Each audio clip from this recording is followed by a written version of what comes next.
Oh, mon nom est François, pour ceux qui ne me connaissent pas ou moins.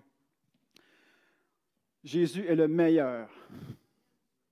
On a commencé cette série-là il y a 4 mois. Jésus est le meilleur, meilleur que Job, Abraham et David. Ça a été mes derniers 3 messages. Et je tiens à m'excuser pour le dernier parce que j'ai dit une phrase qui a pu choquer, qui a pu déranger. J'ai dit que Jésus avait exagéré un texte de l'Ancien Testament, donc je m'en excuse si ça vous a dérangé. Si vous voulez d'autres détails, je n'ai pas apporté toutes les nuances que j'aurais dû. Je m'en excuse. Si ça vous a froissé, venez me voir. Je vous demanderai pardon en personne. Donc, ce matin, on continue. Et pourquoi est-ce qu'on fait ça? Parce que Jésus, lorsqu'il est ressuscité, a apparu à ses 2 disciples d'Emmaüs qui se questionnaient, qu'est-ce qui s'est passé? On a perdu notre Sauveur, il s'est fait crucifier. Non? Et puis Jésus apparaît à eux. Et là, ce que le texte nous dit, c'est qu'il s'est mis à expliquer tout ce qui le concernait à travers toutes les Saintes Écritures. Donc, il a passé à travers Moïse, tous les prophètes et toutes les Écritures pour expliquer qu'est-ce qui le concerne dans l'Ancien Testament. Est-ce que vous avez déjà lu l'Ancien Testament? Vous devriez. Ça vous équiperait à mieux comprendre le Deuxième Testament, le Second Testament. Et Jésus a pris l'Ancien Testament et il a passé à travers tout ça. J'aurais aimé être là. Et il a expliqué ce qui le concernait. Donc, à travers Abraham, à travers Noé, à travers David, etc. Et ce matin, on va comparer avec la vie de Joseph. Est-ce que vous connaissez l'histoire de Joseph, personnage de l'Ancien Testament? Il y a tellement de similitudes entre la vie de Joseph et la vie de Jésus, c'est incroyable. On va commencer par regarder les similitudes, mais après ça, on va aller plus loin. En quoi est-ce que Jésus est le meilleur et en quoi c'est important pour nous, pour toi, pour moi, aujourd'hui? Amen? Donc, qui était Joseph? On fait un petit survol, juste pour ceux qui n'ont jamais lu son histoire dans l'Ancien Testament, dans le livre de Genèse. C'était qui Joseph? Bien, on sait que l'histoire commence avec Abraham, qui a eu un fils qui s'appelait Isaac, qui en a eu un autre qui s'appelait Jacob. Lui a eu 12 fils qui sont devenus les 12 tribus d'Israël. Une de ces tribus-là, c'était Joseph. Et de cette tribu-là est sorti, une des 12 tribus était aussi Judas, qui est né Jésus. Vous me suivez? Jusque-là, c'est bon? Donc, Joseph se situe là dans les 12 tribus, les 12 fils de Jacob. 12 frères, mais le premier-né de Jacob et Rachel. Et déjà là, il y a 12 frères qui sont nés de 4 femmes différentes. Ça fait une famille un petit peu dysfonctionnelle des fois. Ça fait des jalousies. Et son père le préférait aux autres frères, imaginez. Êtes-vous né dans une famille dysfonctionnelle où il y avait des préférences? C'est pas le fun. Et malheureusement, Joseph, il se vantait de la préférence que son père avait pour lui. Puis il se pétait les bretelles, puis il avait des rêves, puis des visions, puis il les partageait à ses frères, puis ses frères étant maudits. Vous voyez le contexte un petit peu? Ça, c'est notre ami Joseph. Ce qui se passe, c'est qu'il bavasse ce que ses frères font. Il partage ses visions. Vous allez vous agenouiller devant moi un jour. C'est moi qui vais être... Vous voyez le genre? Ça, c'est Joseph. Donc, il y a une histoire de jalousie, de tentative de meurtre. Imaginez votre famille, là. Vous avez des enfants, puis ils veulent se tuer l'un l'autre. C'est beau, hein? C'est beau. Il y a plein de belles histoires dans la Bible. On accumule des fausses preuves. Finalement, il finit comme esclave, des fausses accusations. Il finit sa vie en prison. Puis là, il interprète les rêves du roi. Et finalement, c'est ce qui fait qu'il sort de prison et il devient le 2e plus puissant du royaume d'Égypte. Wow! Ça, c'est l'histoire de Joseph, rapidement, rapido presto. On va regarder les similitudes qui sont quand même incroyables. Si vous lisez l'histoire de Joseph, vous allez pouvoir discerner Jésus à travers l'histoire de Joseph. Je ne les ai pas tous mis, parce qu'il y en a beaucoup. Regardons quelques similitudes en forme de petits nuages qui apparaissent. Premier nuage. Ils ont toutes les deux une naissance miraculeuse. On connaît la naissance miraculeuse, virginale, de Jésus, bien entendu. Joseph aussi a une naissance particulière. Dieu se révèle par eux. Les gens qui étaient autour de ces deux personnages-là reconnaissaient que Dieu se révélait par eux, mais les deux ont toujours donné la gloire à Dieu. Wow! Jamais ils ont pris la gloire pour eux-mêmes. Donc, très important à souligner. Les deux ont été victimes de jalousie. Il y a des gens qui ont été jaloux d'eux. Les pharisiens étaient jaloux de Jésus, de son autorité, de la façon qu'il prêchait, de cette nouvelle façon d'enseigner. Et les frères de Joseph étaient jaloux également de lui. Donc, tous les deux victimes de jalousie. As-tu déjà été victime de jalousie, toi, dans ta vie? Un ami à l'école, peut-être, qui est jaloux de toi. Un frère, un collègue, victime de jalousie. Le règne n'est pas accueilli. Les deux proclament un règne, mais il est résisté, ce règne-là. Les deux se font résister le règne qu'ils annoncent. Et dans les deux cas, c'est un dénommé Judas qui propose de le vendre. Ça, c'est particulier, hein? La même histoire, à peu près à combien de milliers d'années qui les séparent. Dans les deux cas, c'est Judas qui propose de le vendre, Jésus. Et à quel prix? Pour le prix d'un esclave. Alors là, on organise un complot pour le faire tuer dans les deux cas. On le vend pour le prix d'un esclave. Il est accusé faussement. Est-ce que vous avez déjà été accusé faussement dans votre vie? On va y revenir un petit peu là-dessus ce matin. Ça peut être un collègue, ça peut être une personne de votre famille, ça peut être un voisin qui vous accuse. Il y a toutes sortes de situations. Tout le monde peut être faussement accusé et c'est terrible d'avoir à vivre ça. C'est difficile. J'aimerais dire 2 mots là-dessus ce matin. On dépose Joseph dans une citerne et Jésus s'en va dans ce que les psaumes appellent la fosse de description. Donc, la fosse de destruction. Il y a un autre parallèle à faire dans la façon qu'on a voulu se débarrasser d'eux. Il faut se souvenir que lorsque Joseph était en prison, il y avait 2 accusés avec lui. Okay? Et il y en a un qui a reçu une promesse. Étonnamment, Jésus est crucifié, était bordé de 2 malfaiteurs, et il y en a un qui a reçu une promesse également. Donc, un autre parallèle intéressant. On continue. Oups, OK. Ça, c'est intéressant. Lorsque, à un moment donné, dans la vie de Joseph, il est chez un nommé Potiphar. Vous vous souvenez? La femme de Potiphar a le kick sur Joseph parce qu'il est beau. OK? Puis elle veut coucher avec lui. Puis lui, il ne veut pas. Maintenant, même, elle le déshabille, elle y vole ses vêtements. Vous voyez un peu comment ça se passe, là? Elle le déshabille et il refuse toujours. Et il va dire, comment est-ce que je pourrais pécher contre mon Dieu? Vous voyez, il était pour faire un péché d'adultère, il était pour pécher contre elle et contre son mari, mais aux yeux de Joseph, le péché contre un humain, c'est un péché aussi contre Dieu.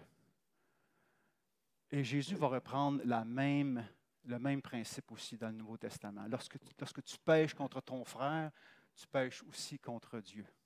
Et ça, on voit ça dès la vie de Joseph dans l'Ancien Testament. Il se fait reconnaître à la fin de sa vie. Joseph, lorsqu'il devient le 2e de l'Égypte, le 2e plus important de l'Égypte, et que ses frères viennent quêter, ils changent de pays parce qu'il y a une famine, donc il se fait reconnaître. Au début, ils ne le reconnaissent pas parce qu'écoute, il avait vieilli de un. Je pense qu'il y a eu comme un 18 ans qui a séparé ces 2 épisodes-là. Mais il se fait reconnaître. Même chose, Jésus aussi se fait reconnaître sur le chemin d'Emmaüs. Au début, ils ne le reconnaissent pas. Les disciples, ils ne le reconnaissent même pas. Et c'était la fraction du pain, c'est lorsqu'ils prennent la scène ensemble qu'il se fait reconnaître. Il se dévoile, il se révèle. Et dans les 2 cas, le Pharaon dira à Joseph, faites tout ce qu'il vous dira. Il lui donne une autorité suprême. Et la même chose pour Jésus, lorsque à sa transfiguration ou à son baptême, il y a une parole qui vient du ciel et faites tout, écoutez-le. Tu sais, il y avait Moïse, il y avait Élie qui représentaient là, les piliers de l'Ancien Testament, mais Dieu dit, écoutez-le maintenant. Vous voyez? Donc, suite à tous ces parallèles-là, les théologiens concluent que Joseph est un type. C'est comme quelqu'un qui nous pointe vraiment vers Jésus. On parle de typologie un petit peu là, en théologie. Donc, Joseph serait un type de Jésus. Mais là, on va aller un petit peu plus loin ce matin. Je peux tourner ma page.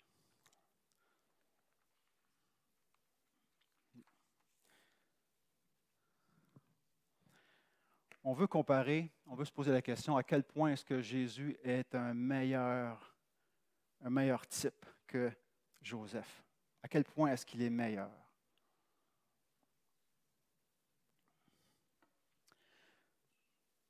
Les deux ont été faussement accusés. Je veux revenir là-dessus un petit peu ce matin. Parce que c'est terrible d'être faussement accusé. Joseph a été faussement accusé par ses frères. Jésus a été faussement accusé par les chefs religieux, les chefs politiques de l'époque.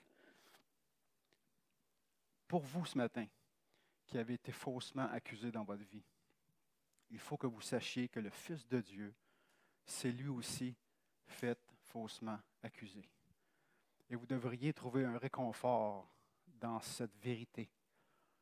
Je sais que c'est difficile, je sais que c'est terrible ce que vous vivez, mais prenez réconfort dans le fait que même le Fils de Dieu a été faussement accusé, qu'on a dit des bêtises à son sujet. Est-ce que vous avez été faussement accusé? Peut-être. Je suis en contact de ce temps-ci depuis 1 an avec plusieurs hommes qui ont été faussement accusés dans différentes circonstances.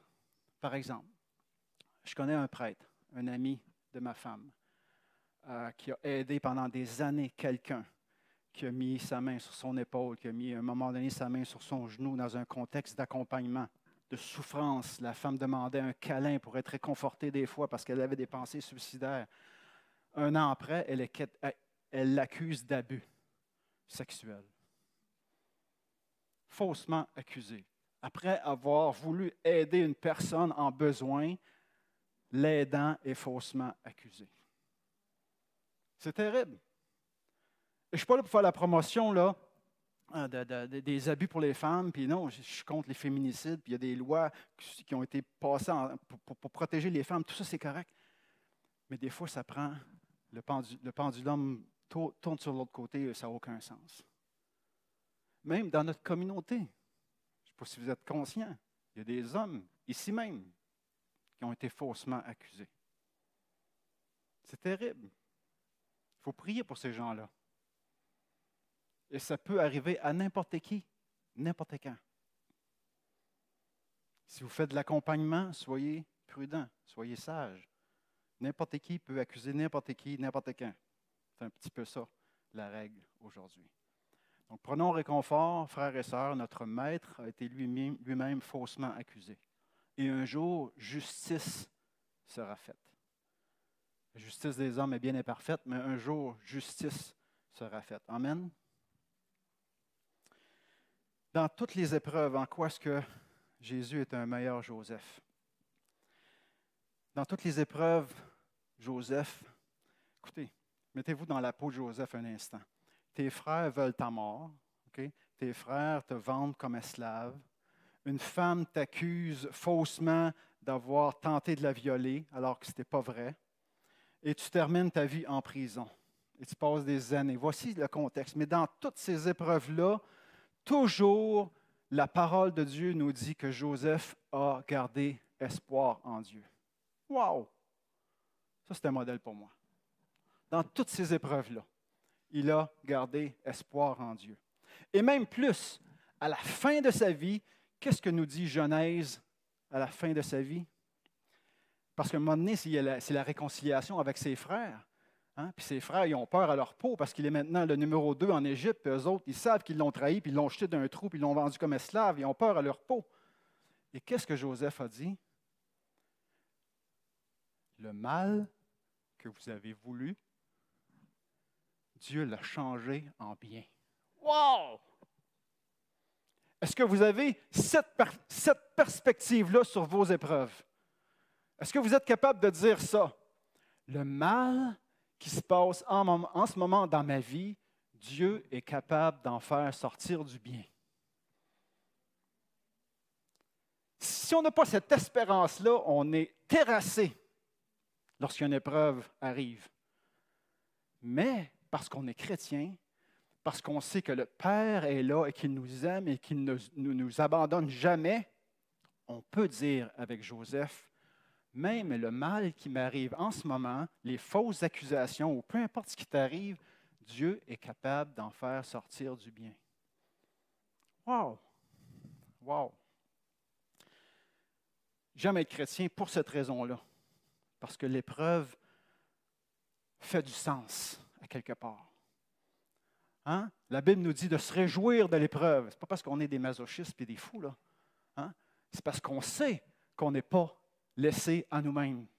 Et on sait que Dieu est capable d'en faire sortir quelque chose de plus beau. Quelque chose que tu ne vois pas quand tu es dedans. Ça, c'est clair, tu ne le vois pas. Tu le vois après.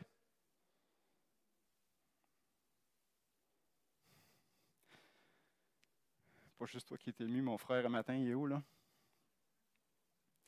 La pire épreuve de ma vie, divorce, il y a 6 ans. Wow. Je n'avais pas prévu ça dans ma vie. Hein? Ben, tu sais quoi? Je ne souhaite pas que ça t'arrive. Je ne suis pas là pour faire la promotion du divorce ce matin, loin de là mon intention. Mais je suis là pour faire la promotion d'un Dieu de miséricorde, d'un Dieu de grâce, d'un Dieu de deuxième chance. Et aujourd'hui, je peux dire que ce mal a été changé en bien dans ma vie. Et Dieu peut faire la même chose dans ta vie, peu importe le mal que tu vis en ce moment. Amen. Ouf! On ne prévoit pas tout, hein, quand on se prépare comme ça. Oh là là. Bon, excusez-moi. On ferme le micro.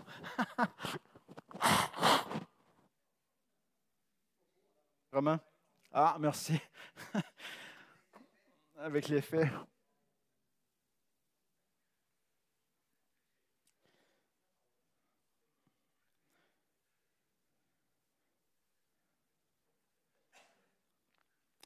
Jésus dans l'épreuve ultime de la croix, où il portait les péchés du monde, les miens, les tiens, ceux du monde entier, délivrés sur les épaules de Jésus à la croix. Il devient péché. Il est abandonné du Père. Et il dira dans cette épreuve-là, non pas ma volonté, mais la tienne. Et toi, quelle est ta réaction dans l'épreuve? Sache que l'Esprit de Jésus vit en toi et qu'il peut donner cette force à travers l'épreuve de dire non pas ma volonté, mais la tienne. Il peut te donner la force de imaginer quel bien sortira de ce mal que tu vis, que tu ne vois pas peut-être aujourd'hui, et que par l'Esprit de Dieu peut te révéler une lueur, un bien.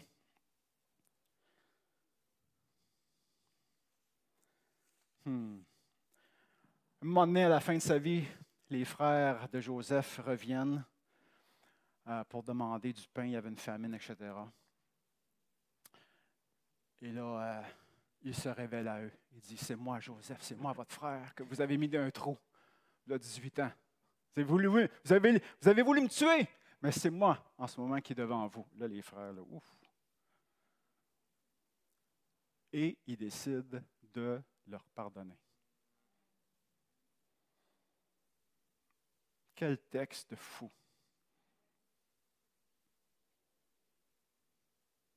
Jésus-Christ sur la croix dit quoi? Père, pardonne-leur, car ils ne savent pas ce qu'ils font. Je ne sais pas où tu en es dans un processus de pardon envers quelqu'un dans ta vie. Parce que c'est un processus, le pardon. Hein? Oui, tu dois faire un acte de volonté à un moment donné et dire oui, je veux pardonner, mais Seigneur, aide-moi parce que j'ai de la misère. Et c'est un processus. Et un jour, tu vas être capable de te rappeler les mêmes événements, mais avec moins d'émotion. À ce moment-là, tu sauras que tu as guéri de ton événement traumatisant. Père, pardonne-leur, car ils ne savent pas ce qu'ils font. Peux-tu dire ça envers la personne qui t'a fait du mal? Père, pardonne-la, pardonne-le, parce qu'il ne sait pas vraiment ce qu'il a fait. Et c'est ce que Joseph fait envers ses frères qui ont voulu sa mort. Wow! Là, Jésus au lavement des pieds, hein? Jésus au lavement des pieds, il s'abaisse comme un serviteur et il lave les pieds de ses disciples. Et après ça, il nous dit, faites la même chose les uns envers les autres. Mettez-vous au service de votre communauté, comme moi j'ai fait pour vous. Mettez une preuve à votre amour. Et le texte nous dit qu'il a mis, c'était une preuve ultime de son amour lorsqu'il s'est abaissé pour laver les pieds. Mais est-ce qu'on se rend compte qu'il a aussi lavé les pieds de Judas et il savait qu'il allait le trahir?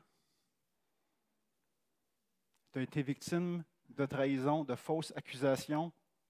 L'Esprit de Jésus vit en toi et est capable de te faire réaliser ce pardon envers ceux qui t'ont faussement accusé. Je sais que je demande une grosse commande un matin, mais humainement, impossible. Hein? Divinement, possible. Parce que l'Esprit de Dieu vit en toi.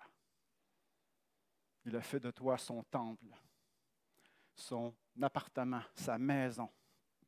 Wow!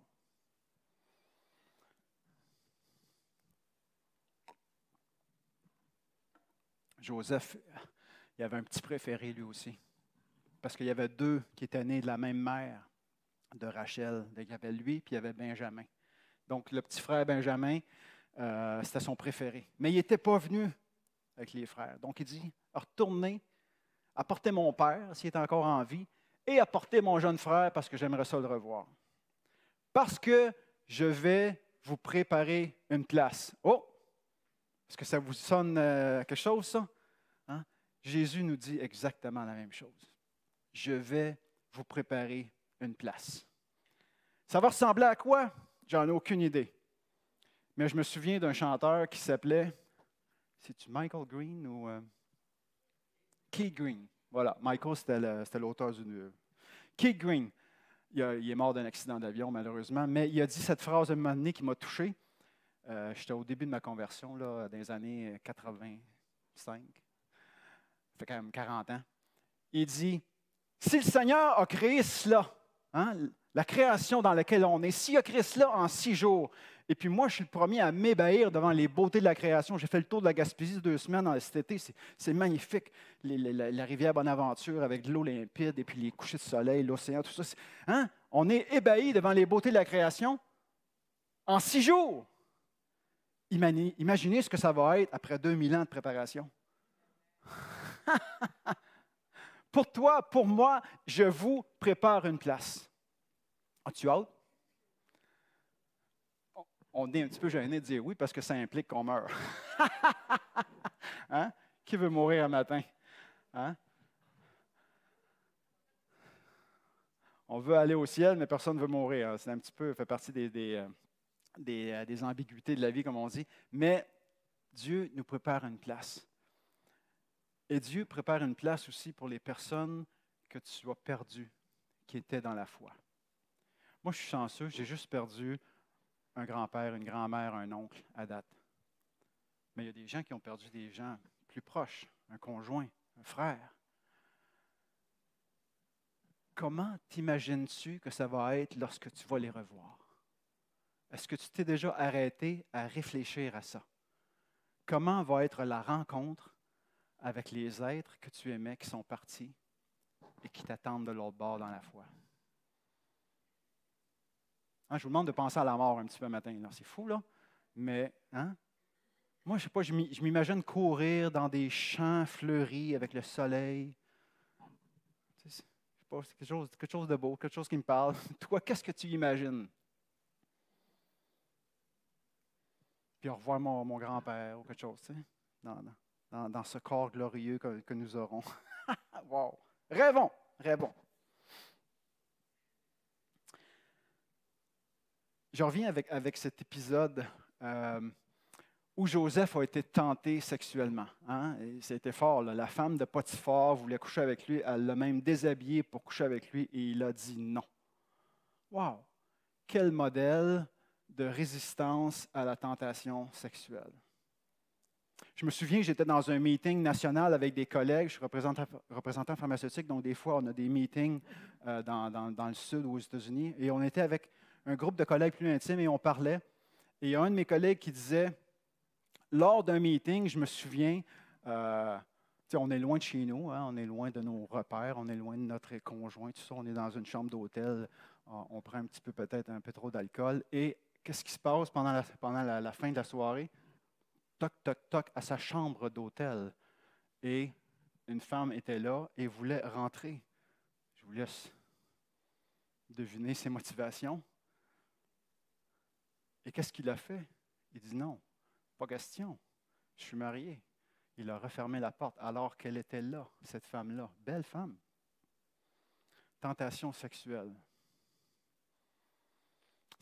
Cet homme-là qui a raconté cette histoire, ça m'a marqué et ça a toujours été un modèle pour moi après. Pourquoi je vous raconte ça? Ça, c'est Joseph.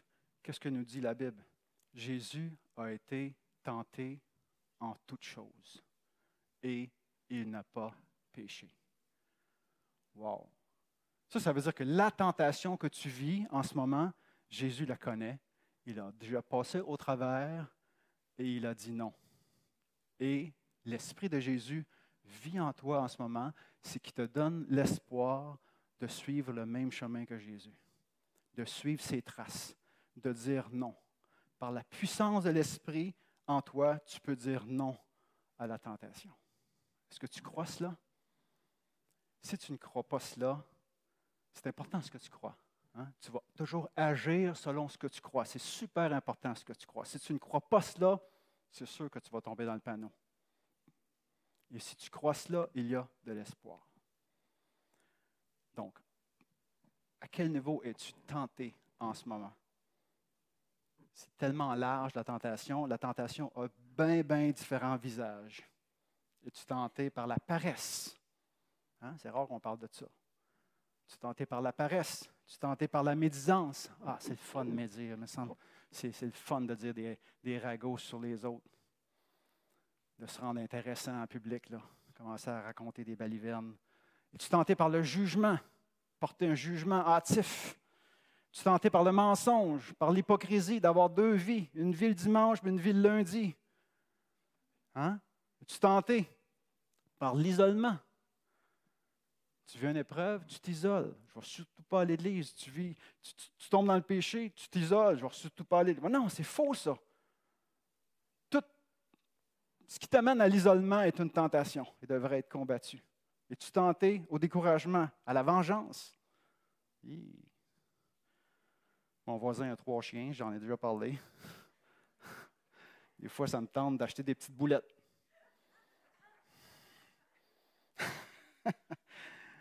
Es-tu tenté par l'apitoiement? Il t'est arrivé une bad luck, puis des fois, c'est tentant de demeurer une victime, parce que tant qu'on est victime, on reçoit beaucoup d'attention quand on est victime. Mais maintenant, il faut sortir de ce rôle-là. Je ne suis pas juste une victime, peu importe. Oui, tu étais une victime de ce qui t'arrive, mais tu n'es pas une victime de la façon que tu réagis. Alors, prends tes responsabilités dans la façon que tu réagis, parce que l'esprit de vie, l'esprit de Dieu habite en toi. Amen.